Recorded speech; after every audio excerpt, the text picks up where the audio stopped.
Hello world, this is Zan playing MA successfully in TLC Endworld. This is turn number 32. I am going to admit before I go into the turn, there was a friendly discussion in the Discord for this game that took place as soon as the turn rolled. And I was in the middle of some things at work and I really couldn't, go into the turn for the first time. And I kind of wanted to join and see what was going on. So I have taken a peek. I've looked over a lot of the parts of the turn. I haven't, planned my next step or anything, but I did view a lot of what's happened. It's quite fun. It's really good. Not baiting you guys. It is this turn. So, anyways, this guy gets the Throne of Death again. Fine. We find a copper idol over here in Skatekian Steppe. We find this thing, the statue of the sitting god, over in Hope's Rest. This is really, really good. Asphodel will be unhappy that he gave me this province because I think their summons are through enchantment. That's going to be good for me because there's a lot of, where are they? Not rituals, globals. There's a lot of globals I would love to cast that are enchantments. Like Stellar Focus is good, Earthblood Deepwell is good, Riches from Beneath.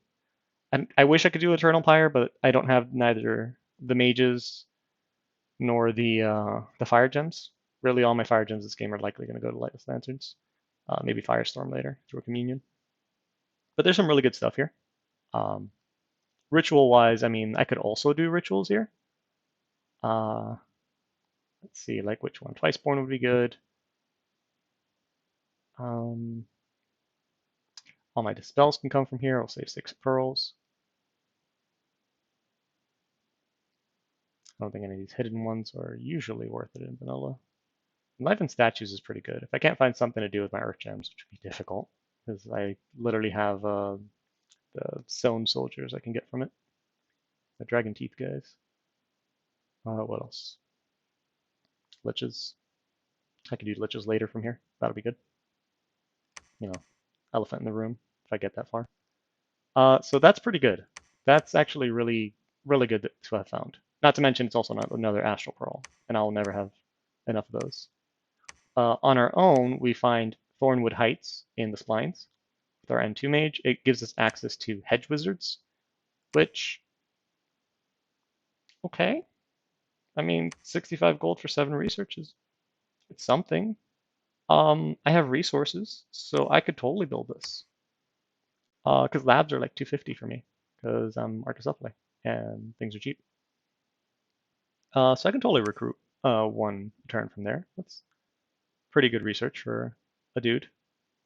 Well, I'm also filling out my fort recruitment, so that's why my income's 0.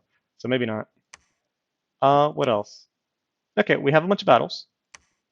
We intercept the Ermorian army in Tentacle Deep with our fair lady, the Face of Kirby 1, who unfortunately her fire shield doesn't work underwater, but the ethereal from this TLC item, the Ghost Circlet, does.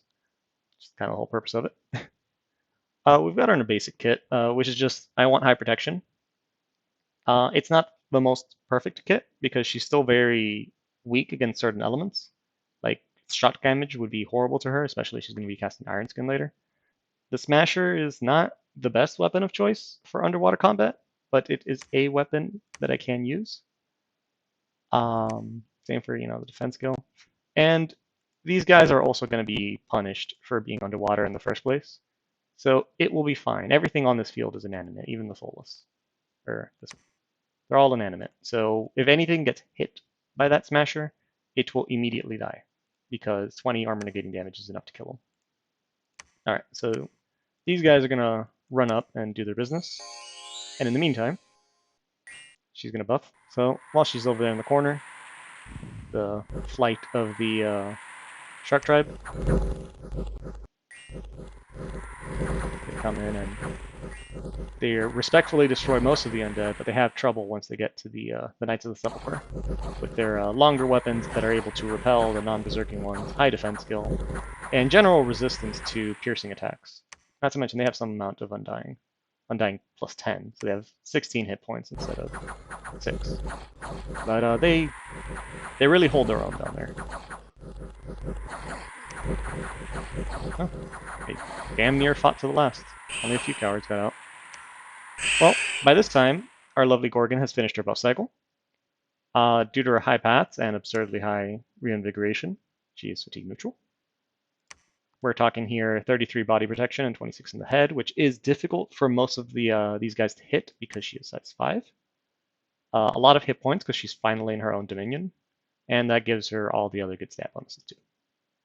She's ethereal, resistant to most things, gives fear, regenerates 20% of her health a turn. There's no way.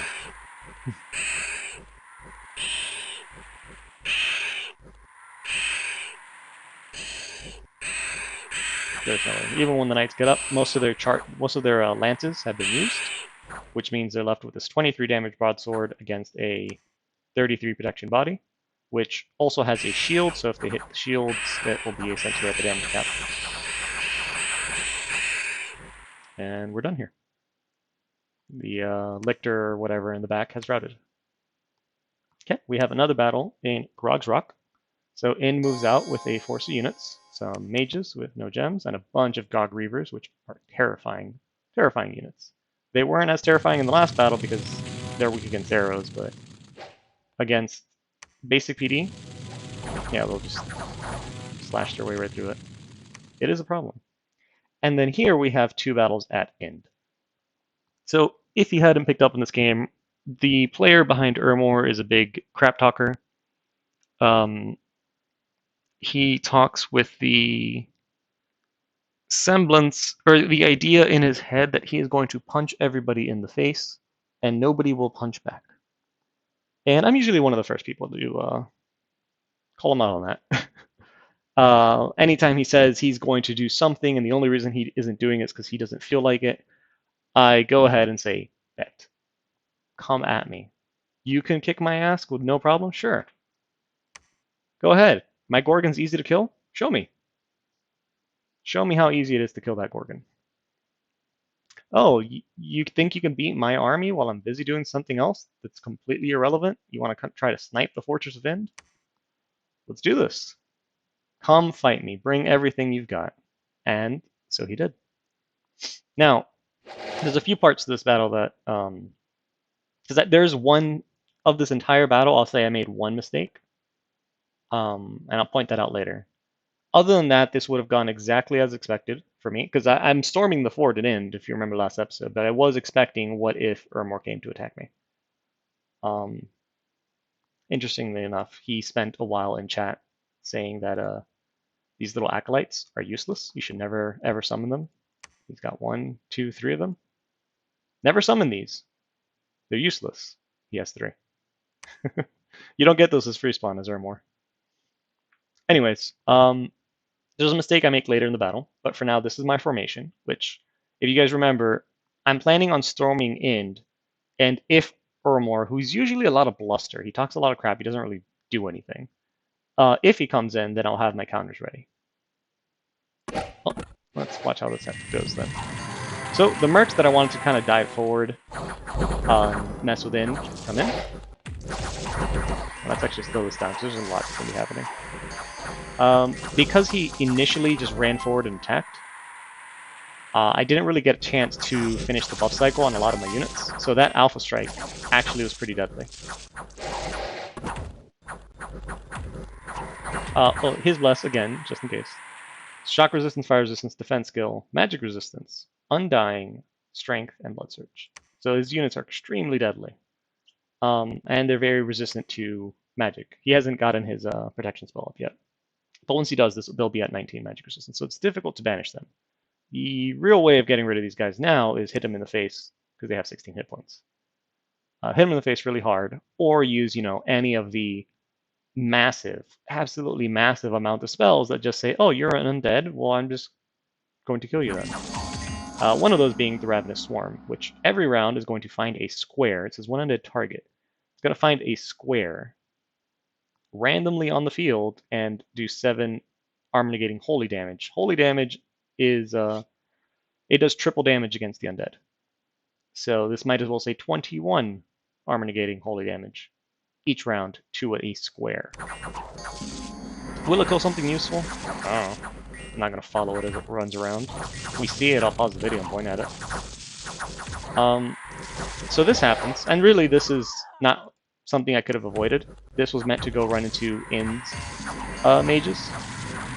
But here they go and run into Urmor and die instead, which sucks.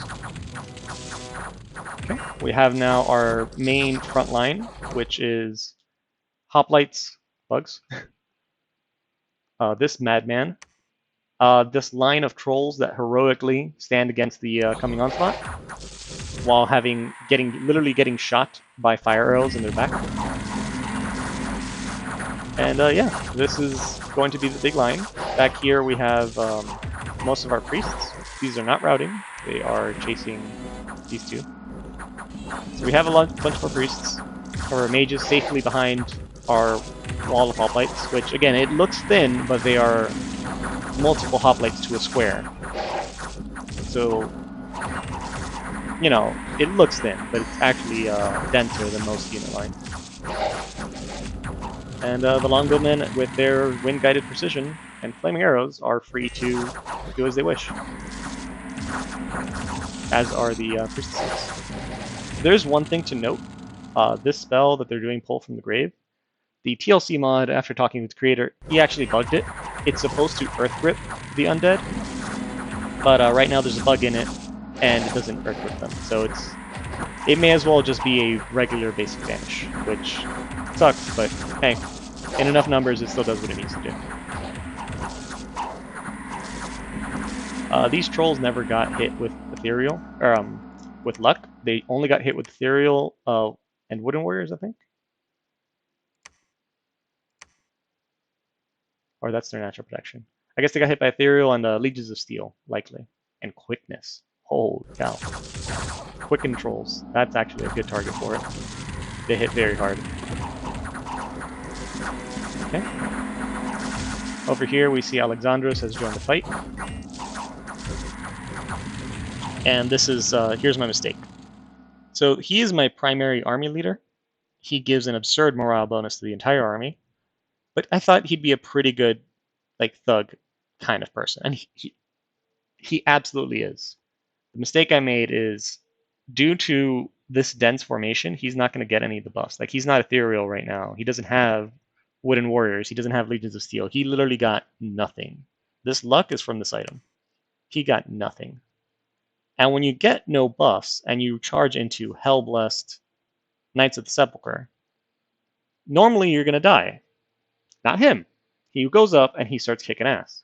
Absolutely starts deleting Knights of the Sepulchre. Yeah, hit him for a plus 39 roll. Absolutely insanity. The problem is this guy behind him just cast Acid Spray. And this Acid Spray has made him start bleeding, which in and of itself wouldn't even be a problem if he was ethereal, because being ethereal stops the bleeding. Since he didn't get that, he's going to slowly bleed out in the front. And luck will mean nothing, because it's going to just keep ticking. Slowly bleed out. It's also increasing his fatigue significantly. For the rest of the fight, see the line is holding, because we're teaching this Urmor player, we're giving them a valuable lesson. Bring magic weapons. If your entire strategy is I'm going to hit you very hard, as mine usually tend to be, you need to bring magic weapons. See, here, he's about to die. My mages are starting to rout because they have crap morale. And as an addendum, I know my strategies usually are hit people very hard, and even then I don't tend to bring magic weapons. It's because I'm going to bring magical spells that are going to hit you very hard. So I have something for it. In the case of Urmor, you usually can't afford to bring mages to fights. Oh, time out. Pause it. This swarm right there, that is Ravenous Swarm. Oh, there's people here. Interesting. I see no one. This little thing of bugs is Ravenous Swarm, and that's going to go around and delete one square every round. When it deletes a square of this crap, no one cares because banishment will kill them, but when it shows up and kills 2 knights, That's pretty useful. But back to the point, it's usually I will have some sort of I'm going to hit you really hard with a spell or something if I need magic weapons. But as Armor, you can't really bring your mages to the fights. Usually you don't have really good research, and if you do, that's because all of your mages are researching, and if you bring them to a fight, you no longer have good research. So their whole strategy is, I'm going to hit you very hard. What happens if I do this, and I just make these guys ethereal? What then? And this isn't even the worst. This is teaching this guy the importance of magic weapons part 1. Part 2 is in a few turns when I start doing this and dropping Fog Warriors on him. Now what? Now what? Alright, and that is the fight. The problem, absolute issue with this, is this is my only remaining commander. And he's the only one left on this battlefield, so he's the only one that's going to actually try to storm the fort now. Crap. So just to show you, this is now the Battle of End. He brought everything, not everything, but the majority of everything that he has. And the only thing that really did anything were obviously the knights. And a lot of that was that initial Alpha Strike, especially against like the swarm bugs and everything. But yeah, that initial Alpha Strike that hit my dudes before they got buffed, that was devastating.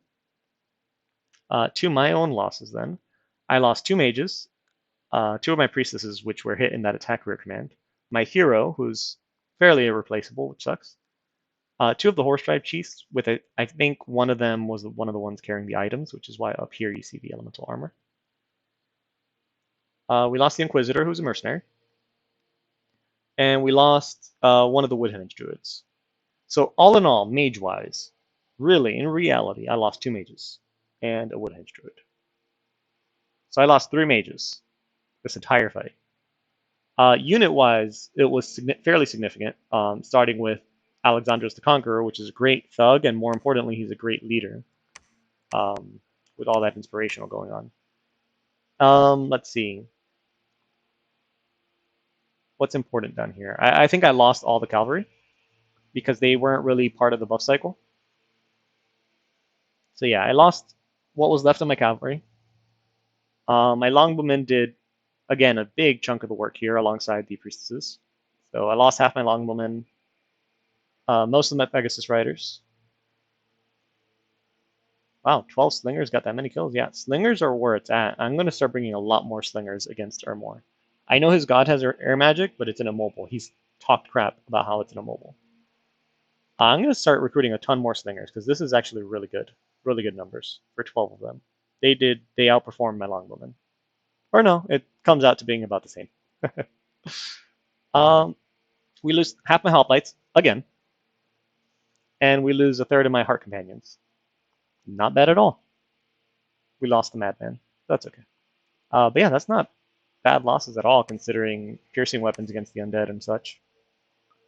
Yeah, this... I would take this fight any day. The only problem this runs into me is now this happens. So in this happening, I'm going to lose my Thistle Mace. And him being the only mage to survive, he's also picked up these items. But now I'm going to lose the Thistle Mace, which is quite painful. Everything else, I don't think I built any of these items. I built the Pendant of Luck. So really, I don't care. And then looking at this, I would have absolutely destroyed this fortress. Absolutely destroyed this guy. Absolutely destroyed. My Pegasus Riders would have ended up fighting these guys. But this would have been easily taken. Now, he does have a bunch of mages. They're all casting like communions and shit right now. But what makes this whole thing here a problem is we know that we haven't seen his Pretender God, which means he's imprisoned. Based on his past, it's likely a monolith, I think. And he's going to have some crazy imprisoned. And if it is a monolith, maybe he has an imprisoned like Hellbless kind of thing going on, just waiting to happen. It is turn 32. By the time I return to this fortress with enough troops to break through and actually threaten to take it, whatever his pretender is will be up. And I will need something to counter that. Not to mention that while I'm sieging it, Ermor might show up again with more crap because despite being under siege by a bunch of other characters, um, I'm his biggest target because I'm in our Discord lobby. Whenever he talks crap, I'm the first one to stand up to him. And you know, screw you, defend your forts. So all is not lost. We do have a ton of units up here, which we're gonna go ahead and equip the best of them.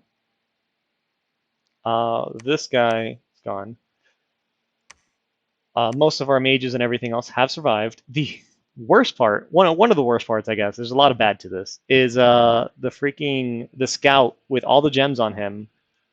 I didn't have him on hide, so he actually retreated and got killed in the retreat. So that's really unfortunate. But really, the next move is just kind of unify all of my units and go back in. Not going to give this guy a chance to breathe. He doesn't have enough units to come out of that fort. Okay. And we still have our Strategos over here.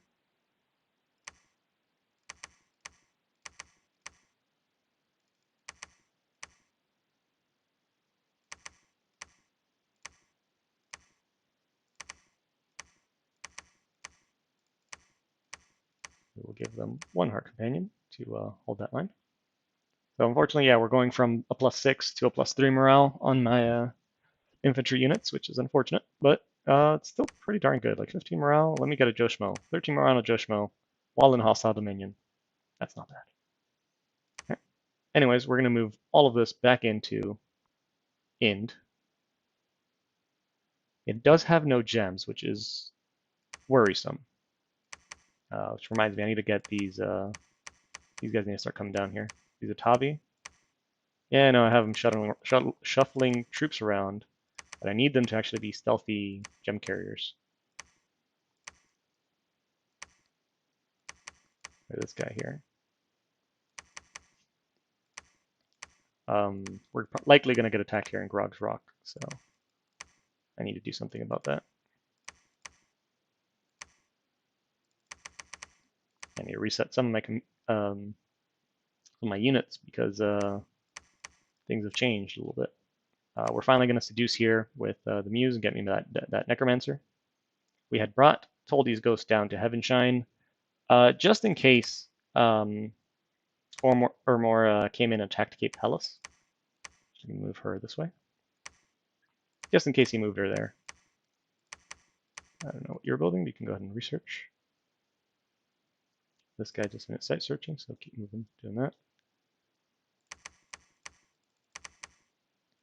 One thing I did notice when I was reviewing the turn previous is this is here. And I remember there was a big Sea King here with his troll. So maybe that's just taking all that stuff over, but maybe he's attacking me. And I'm not about that. So what we'll do is we're going to take most of these forces here, including the Slingers, because his troops have no shields or anything. I'm going to move them into the Tedious Fields. And from there, I can move into Lone Pine and into the Flossy Fields. And I'd rather do Lone Pine than Relaya Mercs because this would be a swamp and penalize my units. Okay, so we're going to take Toldy's Ghost, and he's going to bring this army to help reinforce the Flossy Fields. And if I am actually under attack, I think I would need to stop these reinforcements and reinforce Lone Pine with my cap recruitment as well. These units and whatever I get next turn.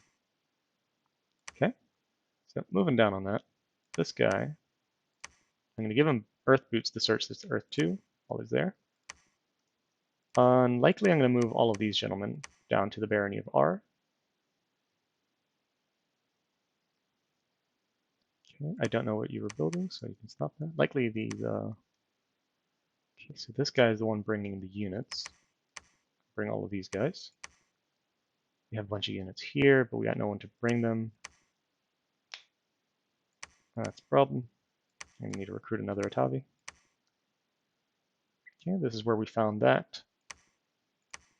We're going to keep moving her down there while he site searches this. Over here, we don't have a big commander, but this is a small force. I can probably send these two guys to throw fire elementals at it. Yeah.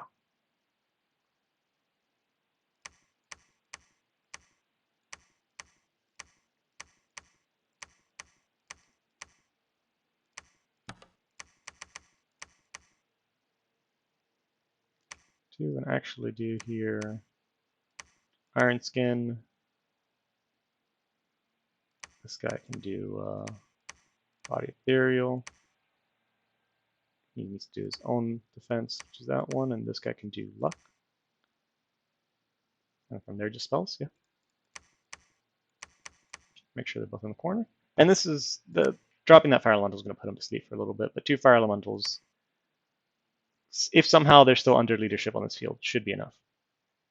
Okay, we'll move this guy to the splines because we want to site search everything with water 3 because I really need to increase that income. I'll move this guy to Witch Grove and this guy to Lone Pine. That way they have something that looks like a circuit going on. Okay, and I'm out of mages that are doing nothing. Now, ideally, I want to research enchantment 7, or alteration 7 this turn. Because by doing that, I enable mass protection and fog warriors, and marble warriors, too, to be fair. Which are all beyond huge when it comes to fighting any of these punks. Now, the issue is I can't really do mass protection because I need a Thistle Mace.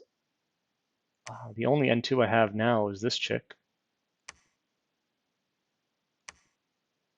And this guy who is currently sieging. So it looks like I will send her actually into Cape Hellas this turn so she can forge me that Thistle Mace. It's really an unfortunate turn of events how this went down. That's okay. Right, it's an unfortunate event how this went down. And the reason I'm not even that sad about it is it cost Urmor almost everything. Half his entire army just wiped out. 70-something of his sacreds gone. And then for me, you know, we will rebuild. The worry is, you know, Tianchi is now going to be one of the more he was already going to be an up and coming power by taking man's capital, and me taking in's capital was just kind of cementing that I'm still going to stay in number 1. So really, all this does is shift the power away from me, away from Urmor, and into the hands of the people that are attacking Urmor. So Machaka is going to benefit huge from this. Naba, I think Naba is actually the person who's going to benefit the most because now he's going to gobble up more of Ind. He's probably going to take Grog's Rock next. Maybe he'll move into these provinces. But really, all this does is just remove power from me and from himself to give it to everyone else on the map, which is just a spite move. There's no strategic gain that he got for risking that fight, unless he really absolutely thought that that was an all-in on my end, and then he was going to be able to eat Ind without problem. Which, the same way that he showed up on Ind's castle to stop me, I'm almost certain Machaka would have done the same thing and absolutely torn him up. So, yeah, thanks, Urmor. Your great strategic move there, all it really did was give power to everyone else on the map except you and me. Well done, buddy. Well done. Let's see. So, due to the results of that turn, I didn't even go through events. We have a huge PD bump in Relaya Mercs, which ended up finding a bunch of Relayan Scouts, which is another reason I think that this is coming to me in the Flossy Fields. And then over here, I'm playing the Fallen Stars, which, you know, kind of aptly named, more permanent income and resources, which is always nice. I think that's most everything. So we're going to march back on end. I have to change the script up, and I'll go ahead and pause the video while I do that. Because now I don't have gems. So that is a little bit of a problem. So I'll change that script up. I think I have a singular Astral Pearl, and I might want to just cast Anti-Magic with it because they're going to be trying to Soul Slay me. They're definitely going to come in to fight me in the Statekian step. So actually, let me look at this battle again. Will an attack rear do it? These guys are undisciplined. Okay. Little attack rear should do these guys in. Should absolutely do these guys in. Let me actually bring this onto a different commander. And have her cast Swarm. To absolutely make sure. You Swarm. You just do an attack rear. Start in the back.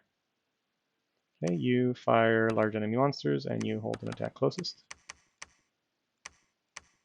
After that, yep, Swarm spells. All should be okay. You stay behind troops. Between that and the PD, I should be okay. I hope. I hope. These guys would be useful. Not versus in, though.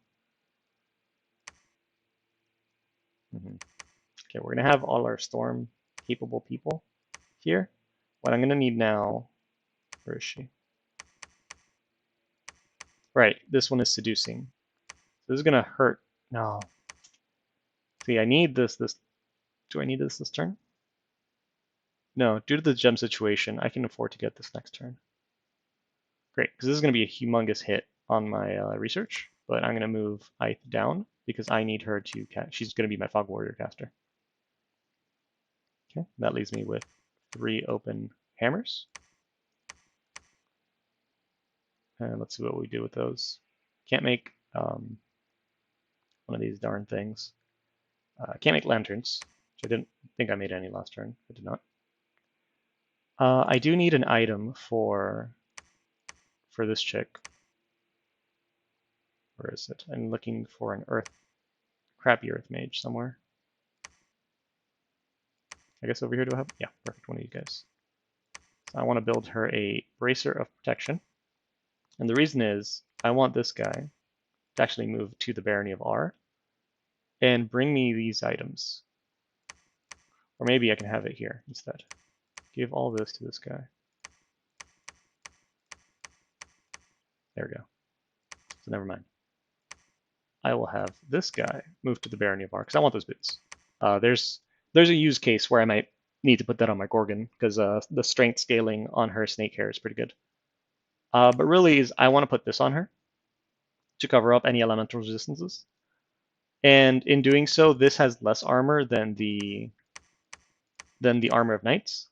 More encumbrance too, which also sucks. And the result of that is obviously her armor is going to go down, but then if I equip the Bracer of Protection, it kind of evens out, but once she casts Legions of Steel, it's I think it's a superior kit. Now, she's going to have more encumbrance with that kit, but hey, you can't have everything all the time. You can darn well try, but not always. So that's going to be the thing there. Trying to make sure everyone has to be moving down. Obviously, I can't grab these, fortunately. Got this guy coming in with more units. Perfect, more longbows. Although here, more slings is, chef's kiss. Actually, we should all be slingers. Because here we're recruiting knights. The knights so far, if I'm going to keep fighting Armor, they're really not impressing me. So I think this is just going to be the basic kit for me. Maybe even go for these slingers, because there's nothing Ermor can really do against the mass slingers, because there's no way he can cast Arrow Fend outside of his immobile Pretender God in his capital. And maybe he can mono drop that thing on me. That'd be a problem. If he does, then that's where I need to cast Light of the Northern Star and Magic Duel. The turn, if I have a neighboring army, the turn he builds the lab. All right, so I'm gonna go ahead and pause, and then I'll script this stuff. Alrighty, folks, I'm back. It's actually been a significant amount of time since I paused it, and I actually didn't do any scripting at all. And I'll tell you why. Nabod just sent me a message over Discord, and we had a very friendly discussion about this. He's going to end our nap, and he's going to attack me. He did make sure to identify that my the fighting at end did not really was not really the reason as to why he was doing it. He didn't specify what it was, but when I pushed his button on what it could be, he didn't say no, which is this is actually the first steps toward a throne rush. Um, because if he's able to defeat me, his mainly the only person who can really compete with him directly right now. If he's able to beat me, he has access to the throne at 82. Like obviously this is going to be his war target, my capital and the throne at 82. But if he has the throne at 82, the one here at 24, Ermor just got his shit pushed in. And everyone else is going to probably keep dogpiling Ermor because he just got his shit pushed in. So he'll also have, Nabaz also going to have the throne at 31. And that's already 3 thrones, to which I was kind of like, okay, I mean, that seems normal. But by him having the throne at 31, he has a jumping point to, because a lot of his units can fly, he can build the little magic carpet ships to fly them over anyways. But more importantly, the throne underwater at 69 is not forded. And if he does this quick enough, Ermor will not be able to ford it. So he could jump a Malika and a Prophet Malika down there and take and claim it real quick. And Ermor probably won't do jack about it. And all of this still would have been fine if I didn't forget about this throne here. In Tide of Dreams, this little underwater throne is unforded. Asphodel likely can't afford to put a fort there, and if he could, it's not going to be a very good one. So I lied. Naba has access, very, very, very easy access to 4 thrones. Extremely easy access to 4 thrones. And then the 5th one, to complete the throne rush, that one could be a bit wishy-washy. But this is the tale I need to spin and keep people aware of. And you know what? I had Ermor talking smack in Discord saying that I was throne rushing by attacking Ind with the 1 throne. And yeah, I'll have access to a good amount of thrones, but I would have easy access to 4 thrones, and there's no way I could grab the 5th to actually complete the throne rush. Naba can. Naba can. The 5th will be his most difficult one and likely be Iridescent Sheen, because Machaka may as well not exist when it comes to it. Especially if Machaka cuts off Ermor, or Ermor being the only person stopping Naba from grabbing Iridescent Sheen. Yeah, so I'm going to call it for what it is. I'm going to do this through an in-game message because, I don't know. I like Nabal's conversation. We chatted it up. It's legit what he's doing. And, he didn't lie through his teeth when he had a very good opportunity to do so. So I'm going to give him a head start and announce this to be an in-game message that I'll send. And I'll type that off screen. I'll get all nervous typing stuff in front of y'all. So I'll type that after I'm done with everything else. But for now, what I'm really going to do is start a new game plan. And I know this is already a absurdly long episode, so I do apologize for that. But this new game plan is going to be fortify these castles, these 3 castles I have. Luckily, they're already castles and not, these little fortresses. So they have extra siege strength. So fortify them. And on the turn of the war declaration, he's going to alpha strike me in every single province that I have that does not have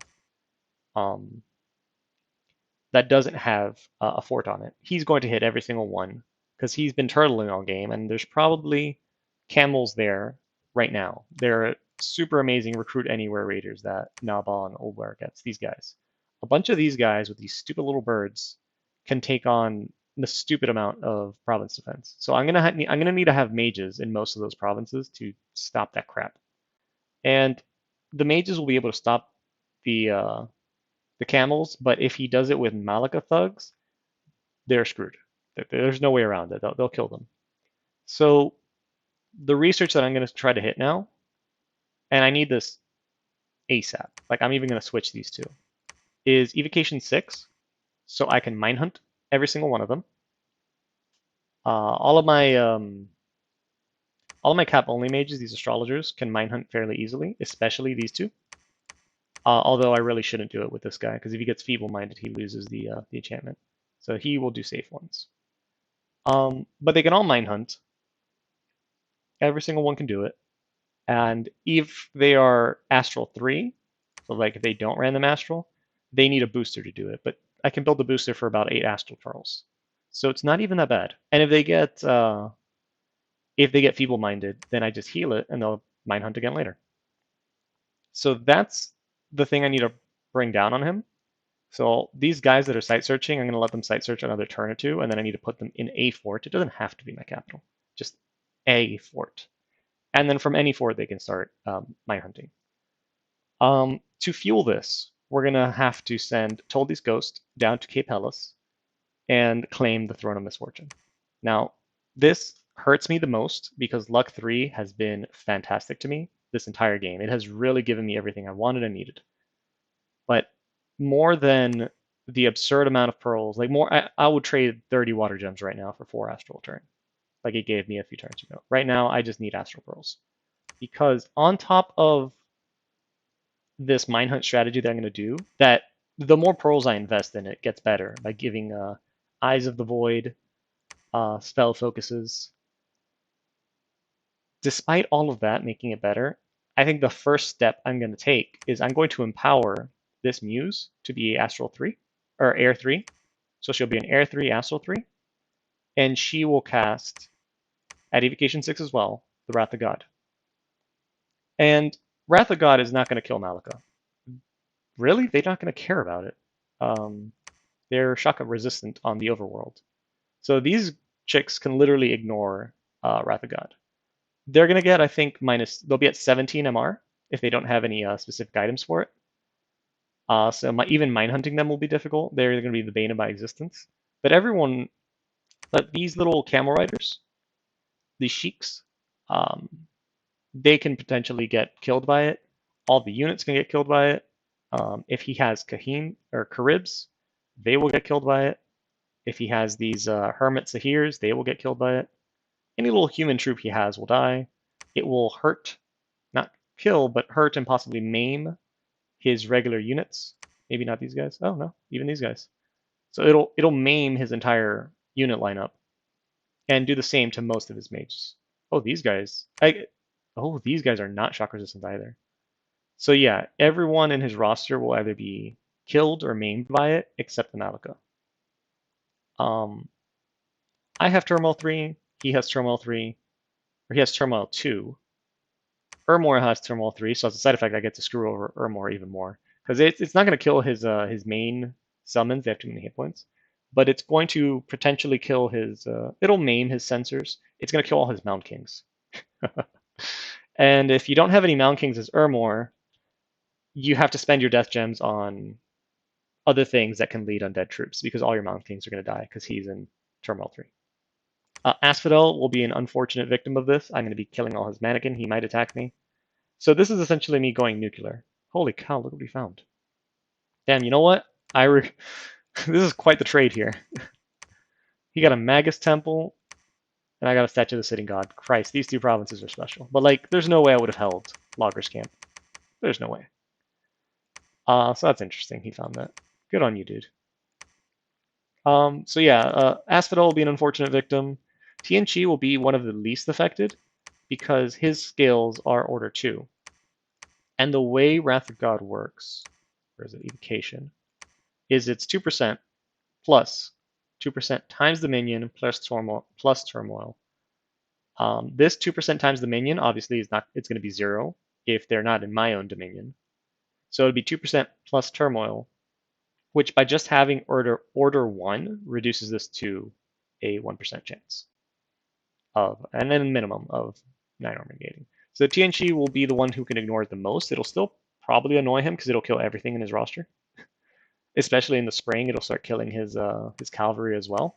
And he's likely going to be the one to spearhead dispelling it the most. He and Ermor, maybe. Machaka also has order, so he will be okay from it.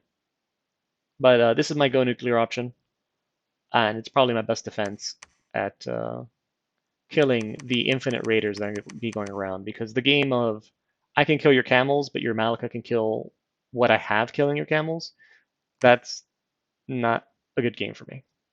So it's between the Mine Hunts and Wrath of God. And I may change my mind on Wrath of God. I'm consulting the mentors and seeing what they think. But bare minimum, Minehunt's going to be the strategy. Defend these forts, and by defend them, I mean Alpha Strike, Weedy Stretch, because if I can control these 4 fortresses, or castles, give them their proper name, I can better fight Naba.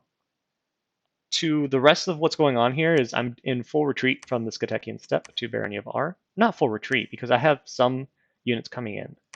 Fithaldro is pulling what units he can from Ind. Actually, what's his map move? Let me see if I drop these and get the... Okay, he's going to pull what units he can from Ind and take them, and the rest of them, unfortunately, are going to be left to die, sort of. I'm sending Vano to go pick them up, but that's a fool's errand. Likely they're all going to die. They're all going to die as Ind pushes out. And the rest of my mages are moving into the Barony of R, and they'll form the first half of my mage core against the Weedy Stretch. I'll have more that are going to come into some of these locations. Like if I go into the sinking mudflats, I can already check his capital. Obviously, I can't do it with my Pretender because his Dominion goes up to 8. Significant. It's lower here on the border because I have so many temple checks. And taking Cape Hellas will help, but it's going to bump into Urmor, so but yes, so really it's moving to Weedy Stretch, and if I can confirm Relay is not going to attack me, then I can pull some mages out of the Flossy Fields and send them down. That's only if I can confirm Relay is not going to do anything about what's going on here. Ideally, if I was Relay, I would have been the one to vulture these provinces and fight Nabal, because then you get, 2 high income farms, a throne, and another lake for yourself. So that really should have gone to him, but I don't know what he's doing in the pond. That's his problem. He hasn't even taken his underwater throne. So whatever. Um, the rest of the forces here in Grass Hills and Heavenshine, though, I'm going to need them to stay where they are because I don't know how TNG or Asphodel will react to me putting up Wrath of God. And yeah, so I'm going to apologize that this recording has taken so long. It was supposed to be finished at the scripting part, but a curveball got thrown at me. um, so with that, I'll see you guys next time. Turn 33 is going to be the start of a wild ride.